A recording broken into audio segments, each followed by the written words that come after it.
விஜய் எதை பத்தியும் வருத்தப்படல.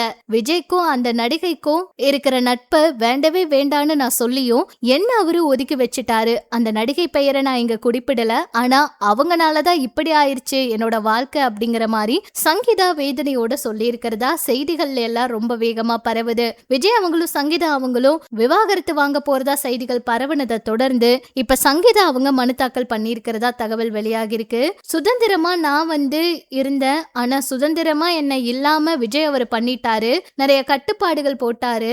விஜய் அவர் இந்த மாதிரி விஷயங்கள் எல்லாம் பண்ணது எனக்கு ரொம்பவே கோவத்தை ஏற்படுத்தி இருக்கு. சொல்ல போனா அவரோட பேர் கெடக்கூடாதுன்னு எவ்வளவோ பொறுத்து போனேன், அவர்கிட்ட நிறைய விஷயங்கள் கேட்டு பார்த்தேன், ஆனா அவர் எதுவுமே செய்யல. நடிகையோட அவர் வெளியே போறாரு, நடிகை கூட பேசிட்டே இருக்காரு, நிறைய புகைப்படங்கள் எல்லாம் எடுத்து அந்த நடிகை பதிவிடுறாங்க. என் குழந்தைங்களுக்கு இது ரொம்பவே கேவலமா இருக்கு அப்படிங்கிற மாதிரி சங்கீதா சரியான பதிலடி கொடுத்திருக்காங்க. சொல்ல போனா இந்த விஷயத்தாலதான் எனக்கு விவாகரத்தே வேணும், நான் எவ்வளவு சொல்லியும் விஜய் கேட்கவே இல்லை, எனக்கு ஜீவனாம்சம் எல்லாம் வேணும் அப்படிங்கிற மாதிரி சங்கீதா கேட்டிருக்காங்க. அது மட்டும் இல்லாம இந்த பிரச்சனையெல்லாம் சங்கீதா அவங்க கேட்ட சமயத்துல விஜய் அவர் ரொம்பவே அவங்களுக்கு கட்டுப்பாடு விதித்ததாகவும், சங்கீதா அவங்களுக்கு எதுக்குமே பணம் கொடுக்கல, அவங்கள ரொம்பவே பிரச்சனைக்கு தள்ளப்பட்டதாகவும், மன ரீதியா அவங்களுக்கு ரொம்பவே தொல்லை கொடுத்ததாகவும் தகவல் வெளியாகி இருக்கு.